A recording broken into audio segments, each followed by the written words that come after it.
Okay, so we are now recording this session.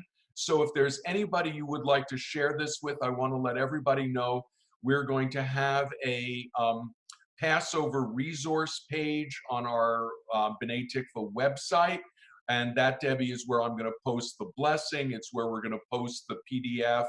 All of the text that Lori is going to be sharing as part of her talk today will be available in coming days on the synagogue website as well.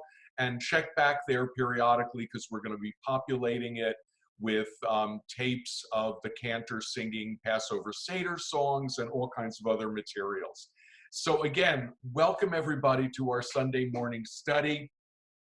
I want to remind everybody of two upcoming events, as we sometimes do, beginning with an advertisement from our sponsor. This Wednesday at 7 p.m., there will be a half-hour conversation about our plans for the Israel trip in January of 2021. Kayla Ship, who will be co-leading the trip with me, God willing, will be with us. So please feel free to join us if you have any questions. And we have an Israel trip resource page as well on the website, which has the itinerary as well as everything you need in order to sign up for the trip, as well as, and that includes all the information about cancellation insurance. Excuse me for 1 second. Oh, okay. Phyllis is letting us know on chat that why we don't have a video. No problem. Some of us are on video, some are not. No questions, no problems with that. The other thing is next week, same time, same Zoom, I'll be leading a session about how to run your Passover Seder with all kinds of resources for running a Zoom Seder, for running a small Seder, for including people when you're doing the Seder virtually. So all of that will be part 2 of today's class next Sunday at 11. And finally, while we are, as Lori mentioned a second ago, there'll be a couple of moments during the course of our hour where Lori will open things up for conversation and for questions and answers. So when we get there, I will unmute people and then you can just raise your hand virtually or actually physically raise your hand, and Lori will call on people to respond and we can have some conversation during this time as well. But otherwise, if there's anything you need to communicate with the group, just use the chat function that's located on your screen when you roll over it. And you can send a message to me privately or to the entire group. So that's all the technology for right now. And let me just quickly reintroduce Lori to everyone. I guess the most important, no, not the most important thing. Lori and I were married in January of 1977, so we've been married for a very long time and lived in many, many cities together over the years. She has her doctorate in English literature from Brown University, and Lori is at Northeastern Professor of English, the Ruderman Professor of Jewish Studies, and the chair of the Humanities program at the Humanities Center at Northeastern. I want to mention one thing that Lori was involved in founding that is important for Passover and for this Passover, which is a website. And this website is one you should all be familiar with. It is ritualwell.org. So the word ritual well, WELL.org, ritual well, one word. And what Ritual Well has is a very robust search engine. So if you are looking for rituals, for poetry, for background on a Miriam's cup ritual for your Seder, or on anything about the Passover Seder, about prayers for helping people who are dealing with the coronavirus, for absolutely the fullness of Jewish holidays, Shabbat, and life cycles, it's all there. Ritual Well is an amazing gift to the Jewish community. And Lori was involved in setting Ritual Well up, and its first editor and founder when she was at the Reconstructionist Rabbinical College and the head of something called Kolot, the Center for Women's and Gender Studies there. So please do keep Ritual Well in mind as a resource as you prepare for your Seder this year. So Lori, I'm going to turn things over to you. And when you would like me to screen share, just let me know. And I'm going to mute myself now. Thank you. I wasn't expecting such a formal introduction, but I'm grateful. Hi, everybody. I'm so delighted to see all of your lovely faces, even though it's on a screen. I'm the kind of teacher who likes to move around the room, so I'm going to try to adjust myself to this space. And I just want to say that I hope everybody is well, and that everyone in your lives is well, and that you are adjusting to in the ways that we are needing to adjust in this season as we are here. And I'm grateful to B'nai Tikva for establishing this program so that we can continue with our Jewish lives in modified ways that work for the circumstances we are in. I have to say that feels very Jewish to me. Resilience and adjustment.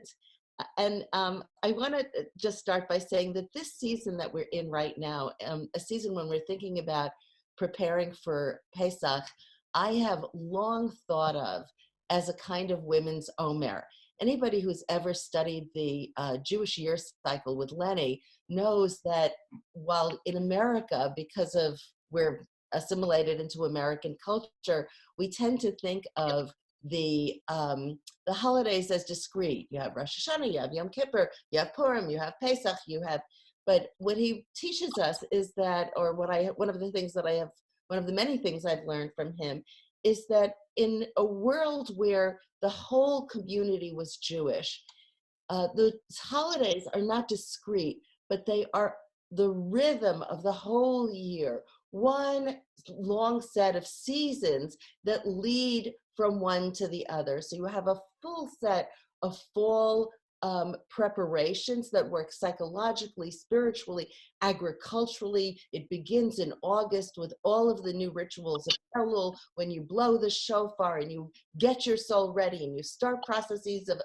repentance, and then you go into welcoming the new year, and from there you do 10 days of tshuva, and then finally you have a full fast, and after you're liberated you have the fertility rituals all around Sukkot, so it's one long season, and then you have the barrenness of winter, and then right now we are beginning that transition into noticing that from all of the barrenness of winter, crocuses are determinedly breaking through the hard soil. The buds are beginning to show on the trees. I saw them yesterday on my walk. And this is a season of spring and hope, where in all religions, the eggs and lambs, and it's about birth. And it allows us to believe in the possibility that if God can liberate the world from the barrenness of winter, so too a people can be liberated from slavery. So too all that weighs us down can be transitioned into something brighter and full of tulips. So in my imagination, I have long associated this season that we're in now, in the time between Purim and Pesach, as a kind of women's Omer.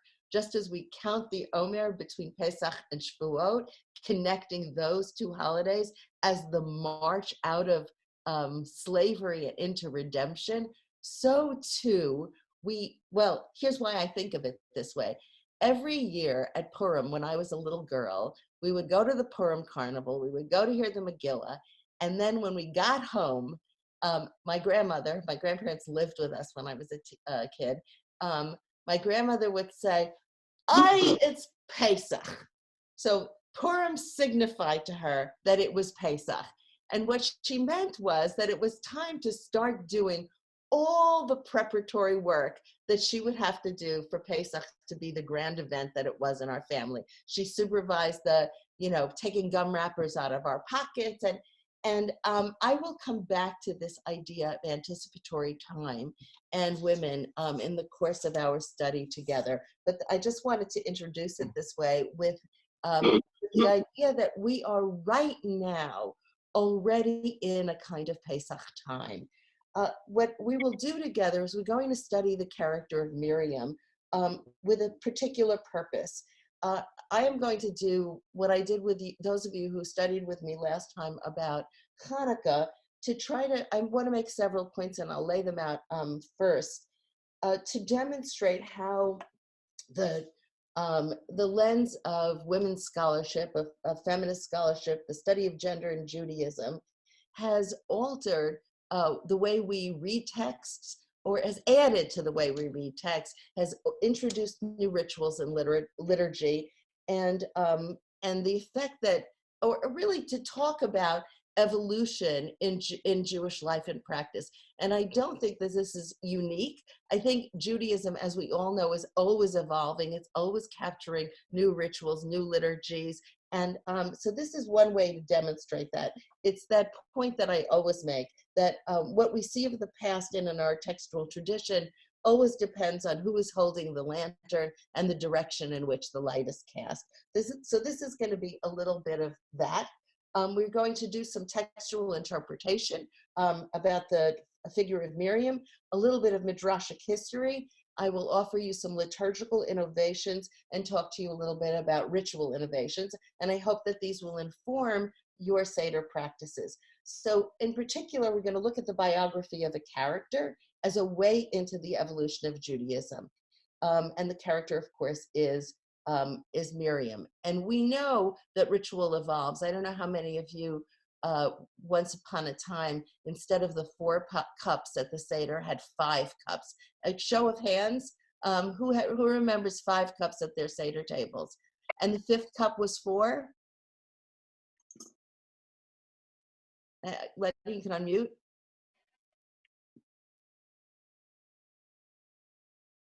I'm not hearing anybody. This cup would be for Miriam. Well, we have the Miriam's cup is a different thing. It's analogous to the Elijah's cup, a separate thing on the Elijah, yeah, that's Elijah. But there was the 4 cups, but there were, yes, Debbie. If I recall correctly, I think it was for the Soviet refuseniks. Yeah. Exactly. The Soviet Jewry movement introduced a 5th cup at the Seder table. So,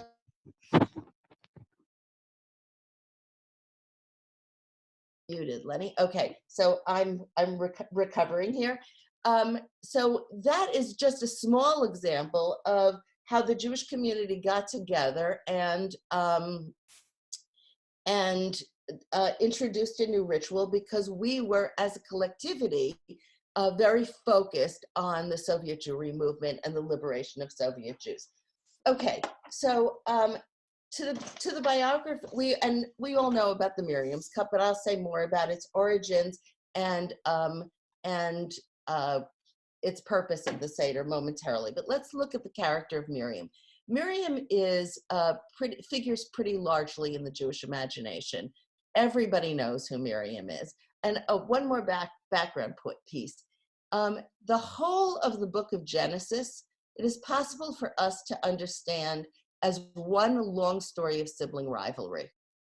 You with me? You know, it starts with Cain and Abel, and then we get, whatchamacallit, Abraham's children, Isaac and Ishmael, Jacob and Esau, Joseph and his brothers. It's all about which of the sons of the hero will get to take over the narrative future.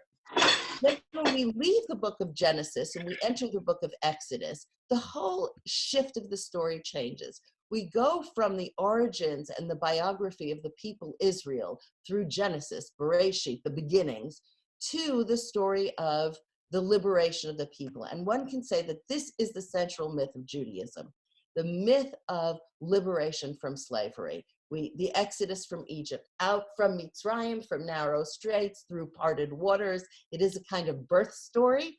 You see the birth of the people, Mitzrayim, from a narrow strait. The narrow straits of Egypt is an often used sort of pun. And through parted waters, the Red Sea, and then the desert that is kind of adolescence, the getting of the Torah on Sinai, which is a kind of bar mitzvah. We can see how the story of Exodus is a biography of a people. So we are no longer in the birth story of the Hebrews, the Genesis, but rather the biography of the people. And one of the big signals of that is that here too you have three siblings. They are, you with me? Yeah, so Nancy? You know what? Okay, I just unmuted myself. Okay. So the three children would be Moses, Aaron, and Miriam? Exactly. Moses, Aaron, and Miriam, they're siblings. And what's critical here to notice is that they are not rivals. They are a troika, they're a triumvirate, and they always act in each other's interest. So that's something for us to notice, that we've completely shifted out of the paradigm of Genesis into that of Exodus, which is has a whole different literary feel with leadership that are siblings. So now Miriam, I want to ask you if Miriam, who looms large in our imagination, has much text associated with her. Are there a lot of stories about Miriam? Anyone who wants to answer can unmute themselves and just reply. Well, there's the thing of her following her brother to make sure that he's safe. Right. Arranging for the mother, for Yocheved to be the wet nurse. Right. I'll give somebody else a chance. There's her death when they waited a period of time before, no, when she was sick and they waited a period of time to move on. The Israelites had to wait to move Exactly. on. Perfect. You've got it. So there's actually very, very little text about Miriam. She appears in those times that everybody has just mentioned, and one more that I will come to. But Lori, I have a question about something sure. you said.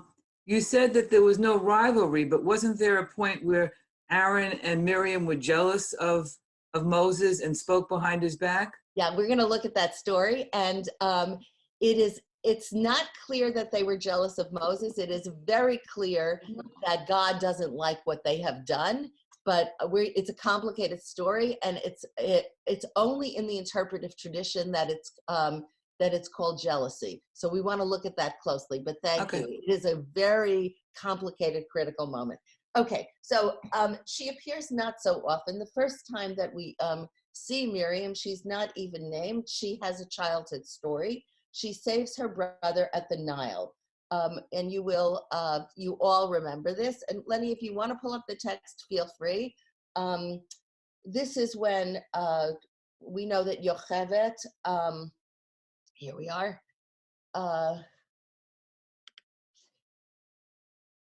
That Yocheved has hidden the baby Moses in a basket, and Miriam, and she sends her daughter Miriam when the baby is too old to stay at home anymore safely. Miriam hides in the bulrushes, and she waits for the daughter of the Pharaoh to take the baby, adopt the baby. We all know this story. So there is something unique about the story that I suspect you don't know. How many other female characters in Torah text, or really anywhere in the Jewish tradition, have a story associated with her childhood?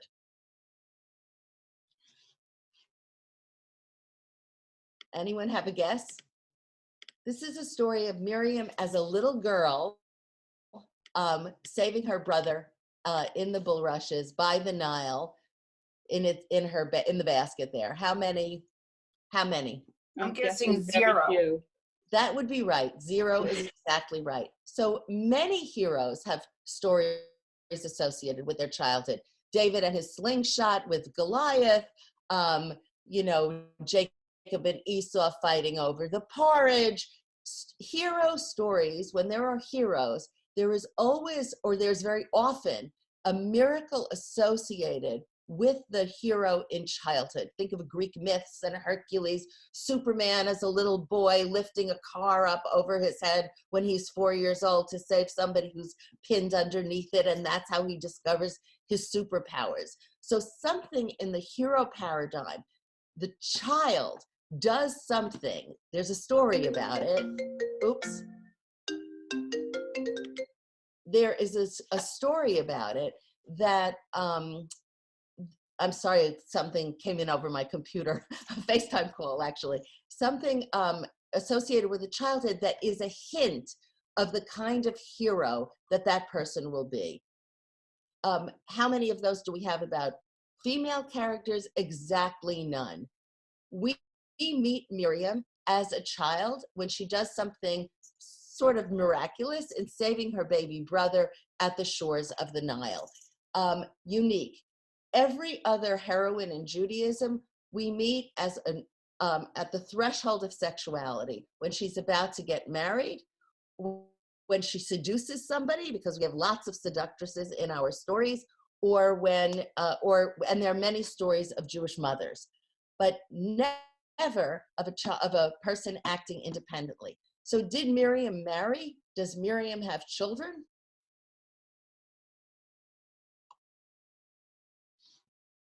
No, right? We don't, she may, we don't know. And in the rabbinic imagination, she does. But whether or not she marries or has children, they are not what defines her, because the Torah does not talk about it. So here I just want to, this is the first seed in the story of what will be. We're doing a little excavation here. So Miriam uniquely has this childhood story, and she is not defined as a wife or mother, and that is also unique. I am going to, just to anticipate where I'm going with this, I am going to be suggesting that Miriam is the biblical manifestation of a character who may be older that comes from other traditions. That's my sort of scandalous conclusion when we go through the excavation. All right, the next time we meet Miriam, someone unmute yourself and tell us.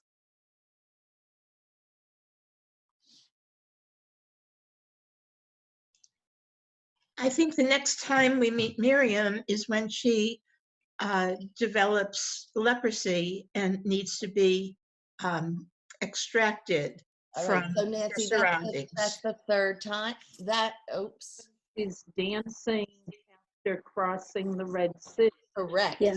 That is the next time. That's what I was going to Nancy, say. Okay. Right, when Nancy, what you refer to, it happens while they're already wandering in the desert, but Exodus 15 verses 20-21, it's very short.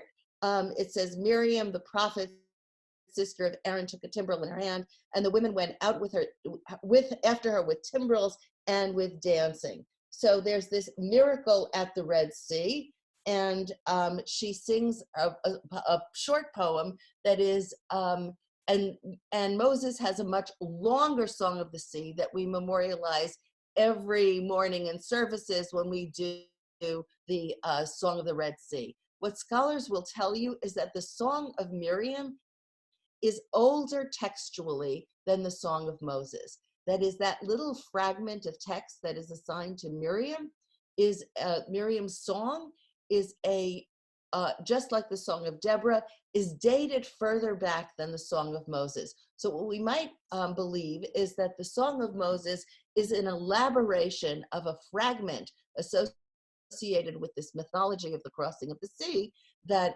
was first associated with Miriam. Okay, everybody. There's something a little surprising there. They cross the Red Sea, and Miriam leads the women, which suggests that she's a leader of women. She leads the women in song and dance with timbrels. So what's the surprise?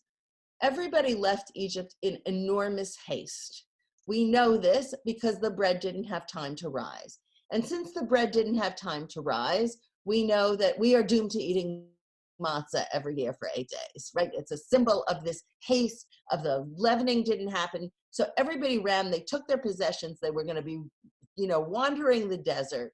What does every woman have in her backpack? Timbrels. Right. Yes. Every woman seems to have a timbrel in her backpack to go on this journey. What does that suggest to you about the ancient world?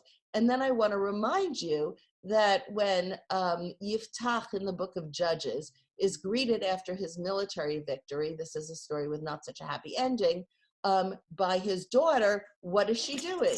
She greets him with song and dance with a timbrel.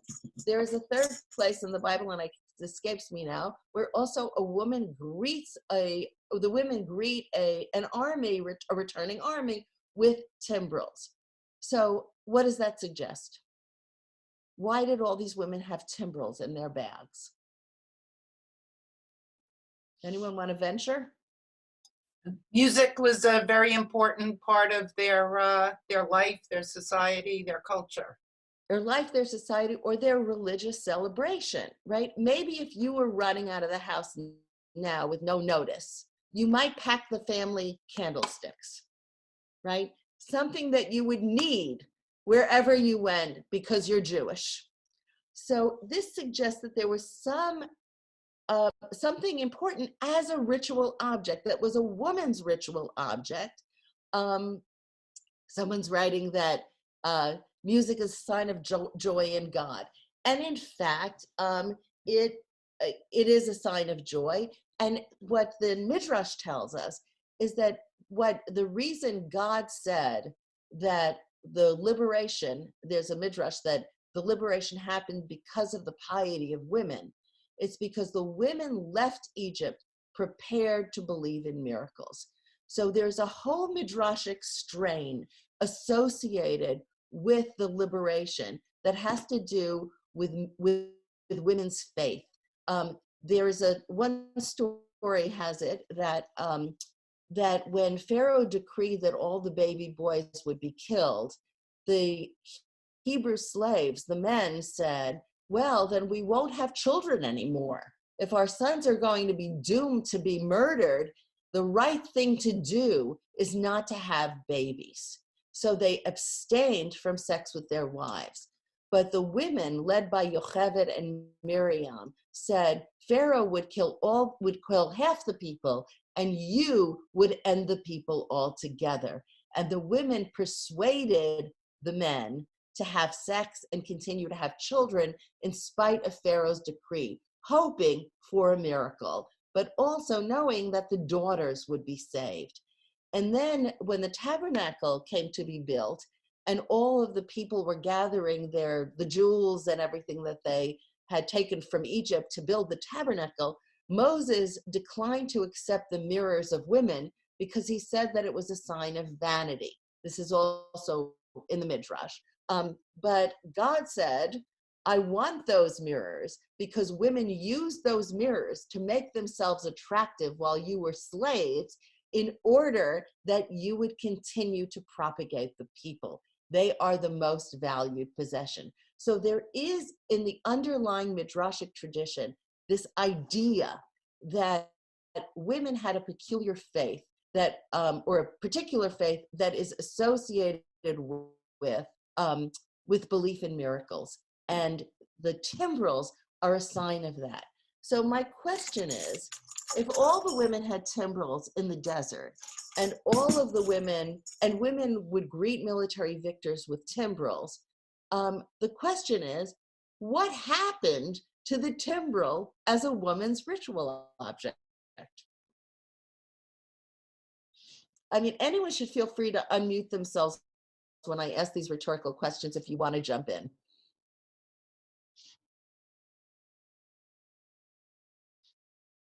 All right. I've lost myself in this view, but I'm wrestling with technology for a minute. Here I am. So one response would be simply that women's rituals, like women's prayers, have always existed.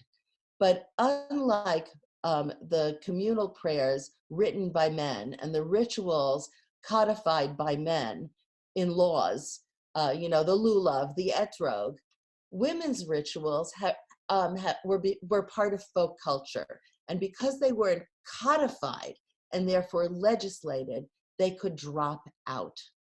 So one of the things that women have been doing lately in our own lifetimes is they have reintroduced the timbrel as a ritual object. Some people have one at their Seder tables, and I would urge you to think about that, to reintroduce the tambourine as a woman's ritual object. So that's our first new ritual object. Betsy Teutsch discovered, she's a ketubah artist, calligrapher, that that tambourines were great for making art on, because you could paint on the canvas. So she bought canvases, tambourines, and she designed a series of timbrels for all kinds of occasions. And another occasion, I'd be happy to tell you about the different tambourines that she designed and the occasions for which they're used. Okay, so now I just want you to notice Miriam, a childhood story that's associated with a miracle and the saving of the baby who's going to liberate the people. Miriam leading the women in song after the miracle of the parting of the Red Sea. This might be a good time to talk about Miriam's name. What does Miriam's name mean? Unmute yourself if you have an answer.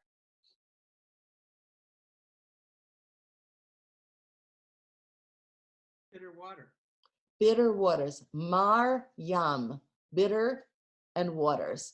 So what you're noticing is that the word Yam is in her name. We don't have that very typically in other names, right? The word Yam, sea, Yam Suf, Yam HaMelech, Melech. So sea, and Mar could be bitter, but in Egyptian, the word Mer means beloved. So Miriam's name means either beloved sea or bitter waters, and both work with her stories. But one way or the other, the word sea is in her name. And now to the story to which several of you referred, the very enigmatic and the longest of the stories of Miriam, which is when she is stricken with leprosy. So this is in Numbers 12, verses 1 to 15. And I'm going to just quickly do a reading of it before we get to our rituals. So it says, Miriam and Aaron spoke against Moses because of the Cushite woman whom he had married, for he had married a Cushite woman. And that phrase, Mona earlier said, they were jealous. How do we know?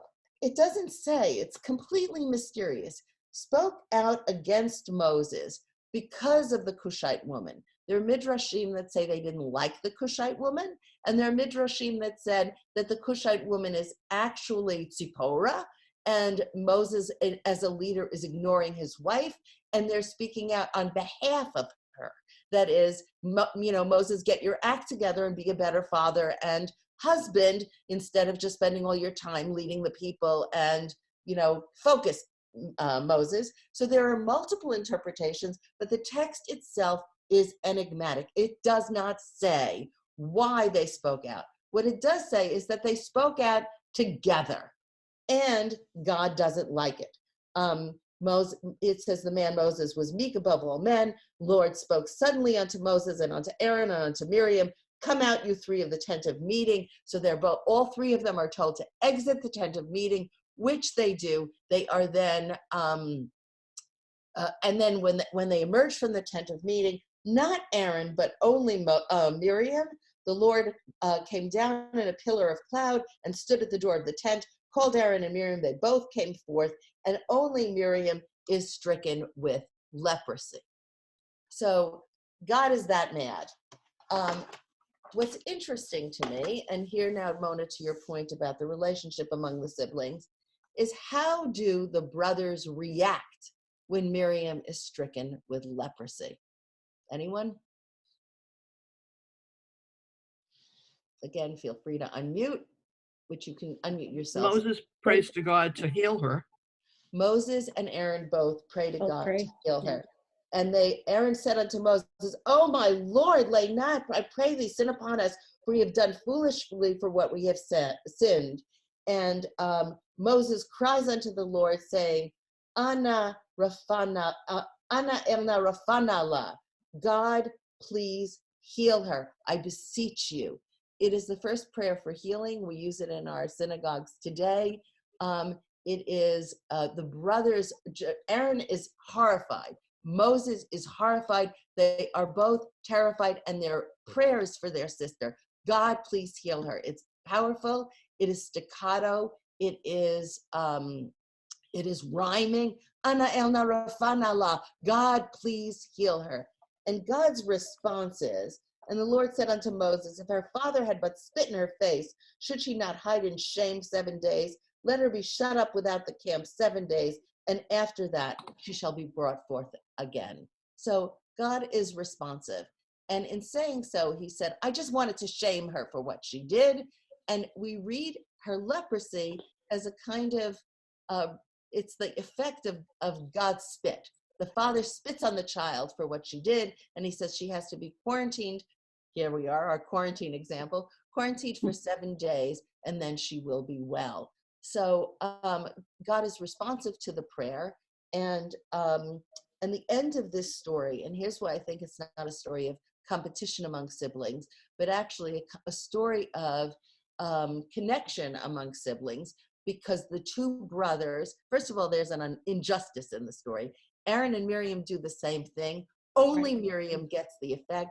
God is really angry at her. He says, I'm angry at this woman, and this is the consequence of my anger. Shut her up for 7 days. And the story ends, and Moses was shut up, and Miriam was shut up without the camp for 7 days, and the people journeyed not till Miriam was brought in again. And what do we learn from this? We learn how important Miriam is to the people. Right, because no one will go anywhere without her.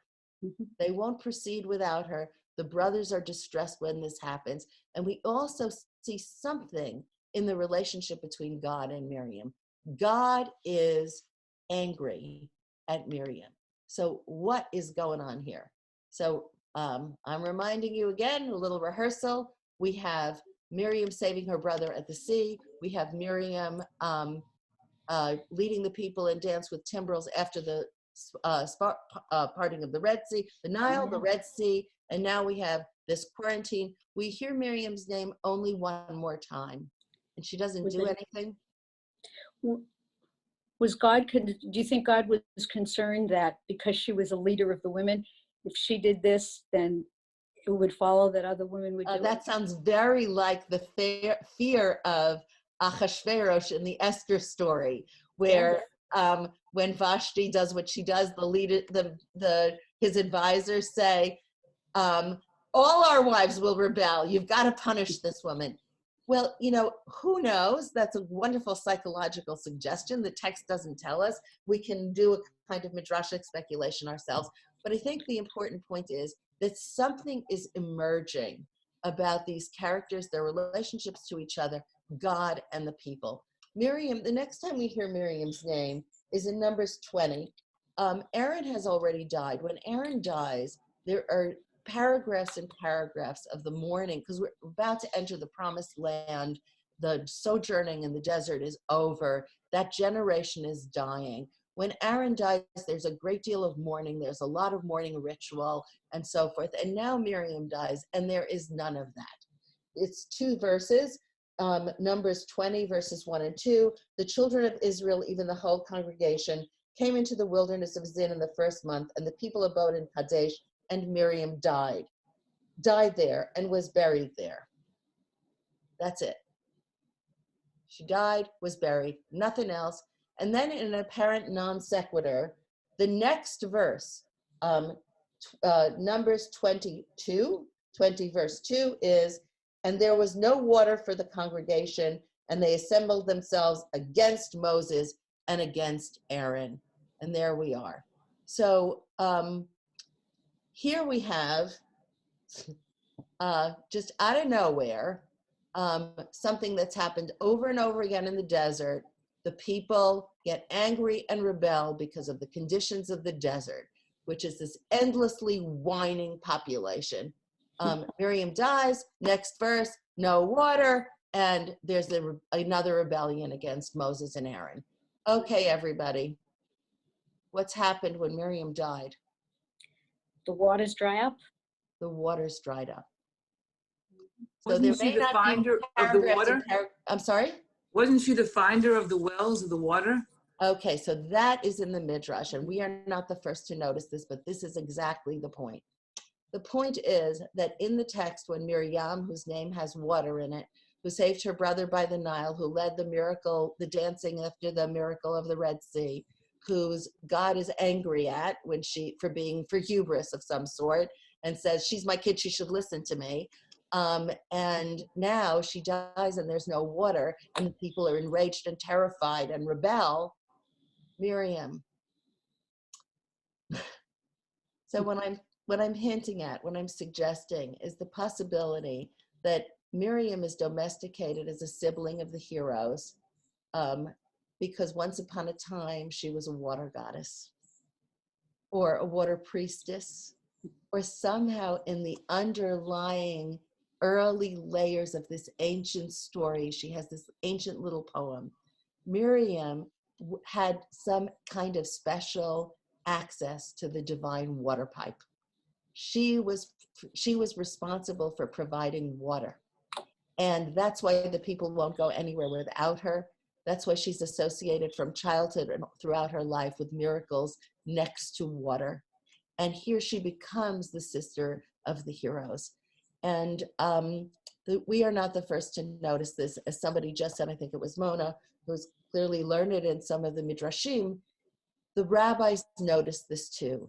The Torah text tells us that the people were led in the desert by a pillar of fire and a pillar of smoke.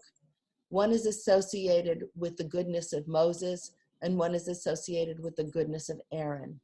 The rabbis add, and this is one of those midrashim that most Jews who know it remember it as if it's in the Torah, but it's not in the Torah, it's in the midrash.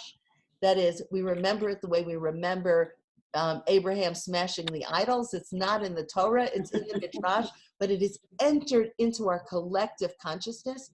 The rabbis say that Miriam, because of the merits of Miriam, a well of water accompanied the people Israel in the desert. And that's how they survived not being thirsty in the desert. So the well of water is associated with Miriam, just like the fire and smoke are associated with Moses and Aaron. And where did the water come from? According to the Midrash, the well of Miriam was filled with the waters of the firmament at the creation. So there is in Midrash an idea that when the world was created, God made certain things. I think there are 7 of them. Lenny, you can correct me. A certain number of things that would appear later on in Jewish history when they were needed. So the well of the little lamb the ram that would come out to save Isaac at the altar was created at the creation and waited all those years for his moment on the stage. So too Miriam's well was created at the very beginning. Then the rabbis asked the question, what happened when Miriam died? The well disappeared because Miriam died.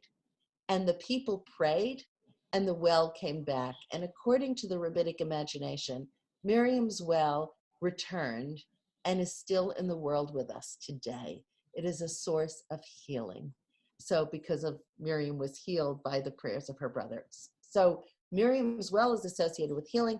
And there's one more thing I wanted to say about that. Oh, yes. So what happens after the people whine and complain that there's no water after Miriam dies? Well, isn't this when, and I was wondering if it's also showing a character trait. When Moses has to strike the rock, he's told not to, and basically it shows that he didn't listen, first of all, which is why he didn't go into Israel. But the thing is that it shows a certain amount of, patience, that Miriam knew what was coming and she did what she needed to do, and Moses didn't have the same patience. Exactly right. Exactly. So what happens immediately after after Miriam dies and the people rebel is that Moses strikes the rock when he was told to talk to the rock. In a previous version of the same thing, when they were without water, God says, strike this rock and water will gush forth. So Moses has that experience of hitting a rock. This time he was told to talk to it, but instead he hit the rock. Now, there is no kid in Hebrew school who has not been distressed by the punishment that Moses received. You hit the rock, and as a result, you will not enter the promised land.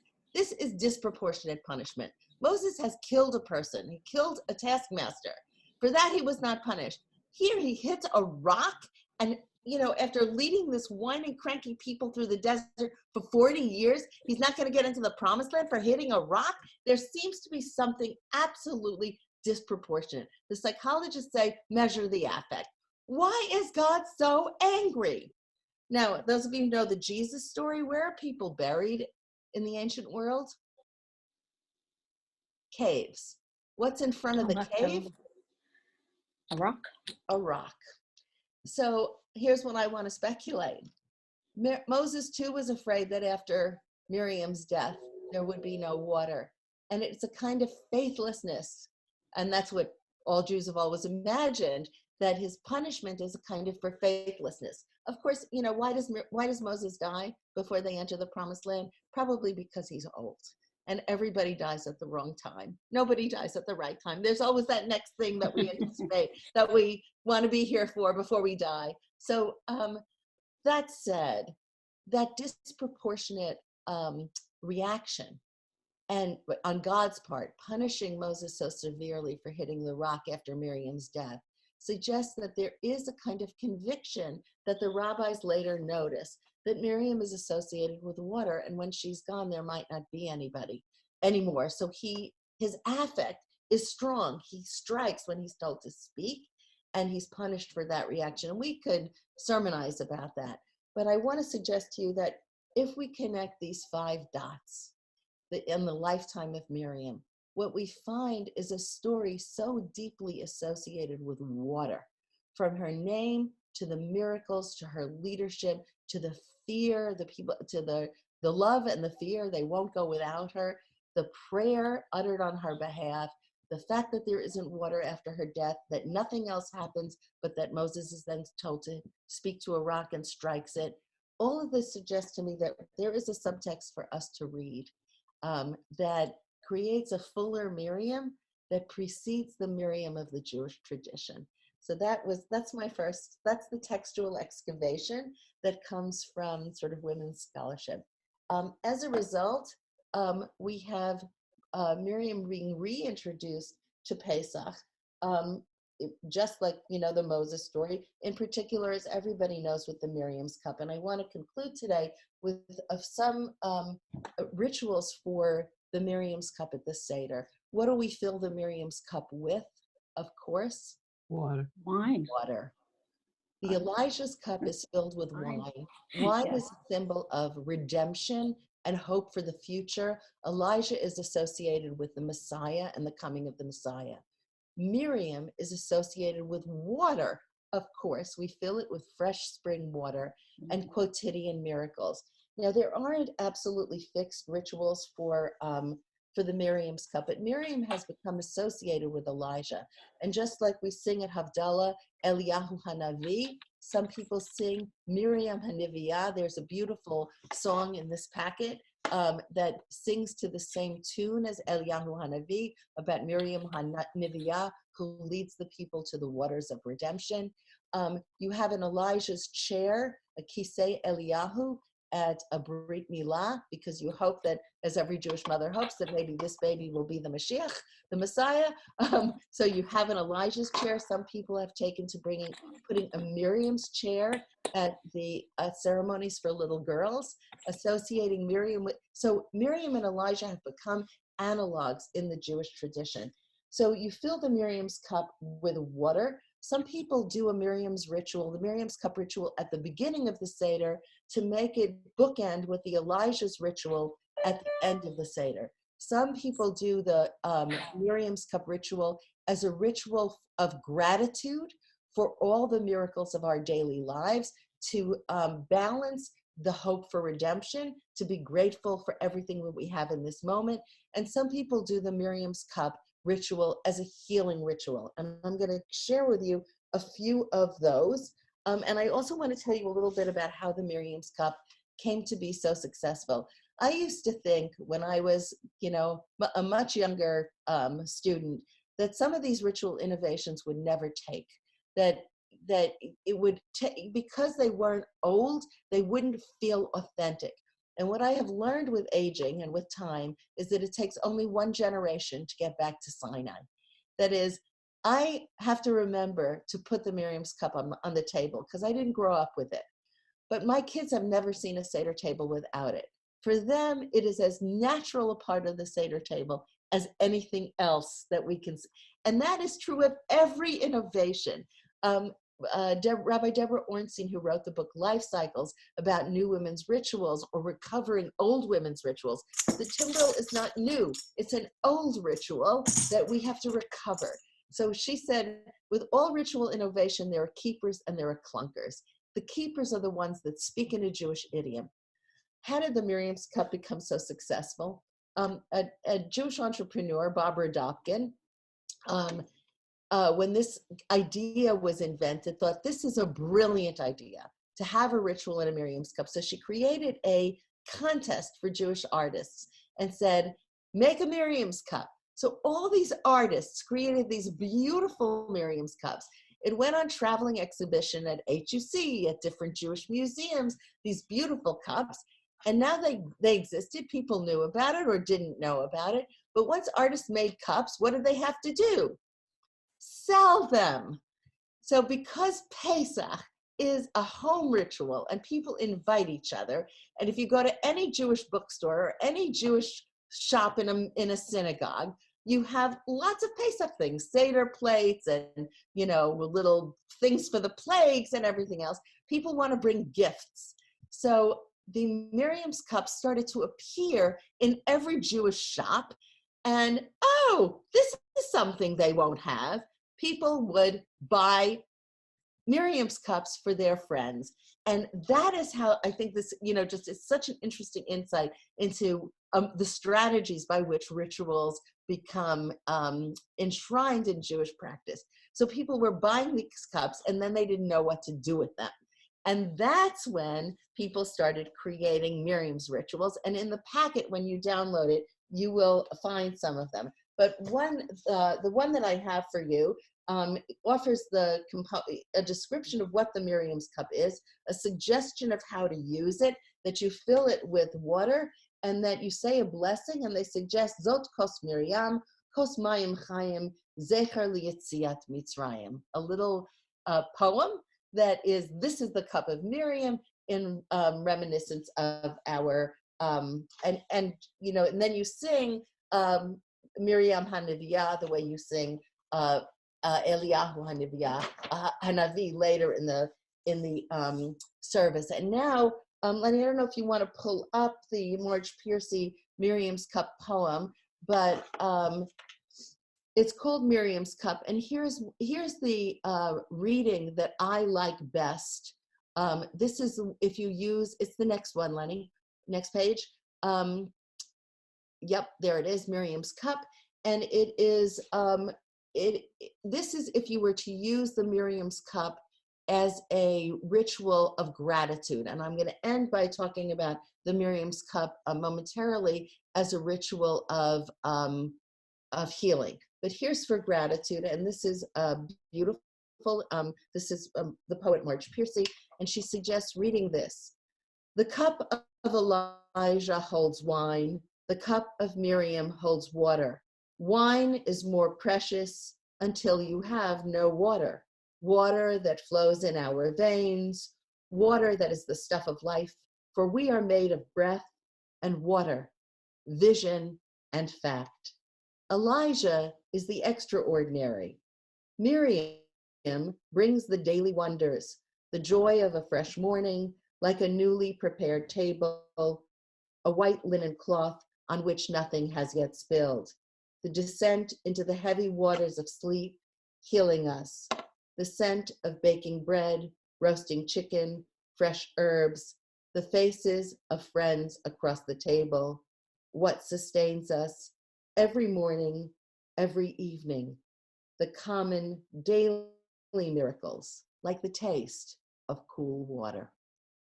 So that's one suggestion I have for you, is the reading of this and the use of the Miriam's cup that is at the center of the table beside the cup of Elijah to express gratitude. There is another suggestion, Lenny. You can go 2 pages down. This is the Miriam's bowl, and I've included other poetry that I hope you will look at that you might enjoy for your Seders. The Miriam's bowl is a tradition that's used as a healing ritual, and the idea here is that everybody would take, there would be a bowl in the table, and rather than a cup, it can be a big Miriam's cup. Everybody would take a little bit of water from their own water glass and put it into this shared bowl. And when you hold the bowl, you say a prayer of healing for the people in your life for whom you need healing. And certainly, since Miriam, Ana Elna Rafana La, God please heal her, Miriam is associated with healing. We have songs, we have that set to music that you can chant Ana Elna Rafana La as you move the bowl around in this season of pandemic, of coronavirus, to use the Miriam ritual as an opportunity to think about efficacious prayer. Moses and Aaron succeeded persuading God that after quarantine she should come out and resume her position in the world. The metaphor is so perfectly apt for our own moment. I think that this is, another possibility for use at your own Seder tables. I've given you some more, Miriam Hanabiya, the words are there in the packet as well. I hope you'll all download it. Had we all been together, everybody would have gotten a physical copy of my packet. And I just want to end by returning to my grandmother and the woman's Omer. So one of the things we notice is that, as a kid, we often say God is in the details. It's all about the details. In Jewish folk tradition for a million years, I remember as a child feeling like the Seder was so momentous. And the hero of the Seder was my grandfather. He sat on his chair, reclining. He recited the whole Haggadah. He would break into spontaneous Yiddish. He was the most quiet man on the planet. And once a year, he completely shone leading the Seder. And because he was such an anxious person, having everybody he loved around him relaxed him. And I was like, for me, it was all about my grandpa. When I grew up, I realized that the Seder was momentous, just like a bar mitzvah is momentous or a wedding is momentous, because of how much preparatory work goes into making that moment so extraordinary. And that was all about my grandma, looking for the gum wrappers in our coat pockets. That is all about the detail work that makes the great event momentous. So Miriam's time. This is true in the story itself. Moses may be the great liberator and the great hero of the story of the Exodus, our great myth. But none of it would have happened had 5 women not conspired to save the life of a single baby. The midwives, Shifra and Pua, Yocheved, the mother who defied orders and hid her baby, the little girl Miriam, who stood by the bulrushes, and the princess who the rabbis named Batya, the daughter of the Pharaoh, who, according to Midrash, sits at the left hand of God because she defied her own father to save the life of this baby. 5 women do the preparatory work to save the life of one child, without which that liberation would not happen. And I like to call this a conspiracy among women because it crosses all boundaries of age, a little girl, an old lady, boundaries of class, a slave, a princess, boundaries of all the boundaries. You know, these 5 women, working woman, a slave woman, a mother, a daughter, strangers, the princess, saved the life of a single child, without which there would have been no miracle. So that conspiracy across all these lines makes the Exodus possible, just like the small work makes the Seder possible. All the detailed work where we study and put our hearts and souls into it. So to notice the quotidian, the daily, the miracles of daily life, like the water that we put in the Miriam's cup in the beautiful image of Marge Piercy. So I'm just going to sum up and say that what I tried to show you was how women's biblical scholarship leads to the possibility of an excavation that tells us more about Miriam that is immediately visible in the text, that we have 2 new ritual objects, the cup and the timbrel, both of which we should reintroduce into Jewish practice. We have liturgy in the form of Miriam HaNeviah and the prayer Ana Elna Rafana La. We have the chair of Miriam at baby namings as another ritual innovation. And we have the idea of Miriam's time, anticipatory time, the woman's Omer that we're in right now that leads us to the Seder. So I just want to wish you all health in the spirit of Miriam. And I hope that you'll be able to peruse this document at greater length and enjoy it yourselves. I know we're a minute over time, Lenny. I'm very happy to take any responses or questions. When will the document be sent to us, Rabbi? Len, can you respond? Everybody is unmuted, so people please be aware of that. Mona, we're going to create on our website a Passover resources page. And we're going to put the PDF that Lori prepared on the website in that resource page. It should be there in coming days if it's not there already. Okay? Thank you. And thank you, Lori. Absolutely. So, Lori, thank you so much. Yes. Thank you. Thank you, Lori. Thank you so much. Thank you, Lori. Okay. Any questions anyone Rabbi. have? Are you videoing the minion tonight? Minion is going to continue Sunday through Thursday night at 7:30. Our weekday study and check-in will be at 12 noon, Monday, Wednesday, Friday. Cantor Grossman's healing service and study of Jewish healing will be Tuesday at 4. And again, our conversation about the potential Israel trip will be Wednesday before Minion at 7. And next week, I will follow up with another 1-hour session at 11 on Sunday with some more practical guidance and materials to share about how to do your Passover Seder this year in this very, very unusual year. Again, Lori, thank you so much for the teaching, for the materials, and to everybody, have a good day and stay well and stay safe, everyone. Thank you, Becky. Thank you. Thank you. Bye. Bye. Bye, everybody. Thanks, Lori. Thanks, Lori. Have a meeting. Have a meeting night for the minion. Exciting. Thanks, Lori. Thank you. Thanks, Lori. Thank you. Thank you, Laurie. It was wonderful. Very welcome. Thank you. Lori, what's Yes. so Hey, buddy. interesting is right now outside of my window, it is raining. Yep. So the water is very much in accordance with your talk. Thank you. Right. I forgot about it. I said today would be a good day for rain. We're going to be inside. Well, it works. Lori, Yes. I had a thing that occurred to me that, and this is such an interesting presentation, but Check them, see if they're done. seeing through this story that so much more was expected of Miriam, but we read very little in the Bible about women. They look done? More was expected of Here, Miriam just put them on the stove. from the get-go, including and especially when she was punished with the leprosy, and her brother was not. And it sort of puts a different spin and Pull the tray out first. the background so much was, even maybe more than of the men, was required of the women.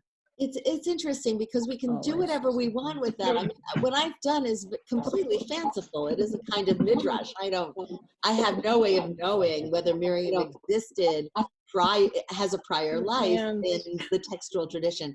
But I do think that you could spin it as greater demands on women, or simply we can try to ferret out a subtext that explains why the anger against Miriam was more visibly expressed than the anger against Aaron. Yeah, that's important. Thank you. Bye, everybody. Okay. Bye.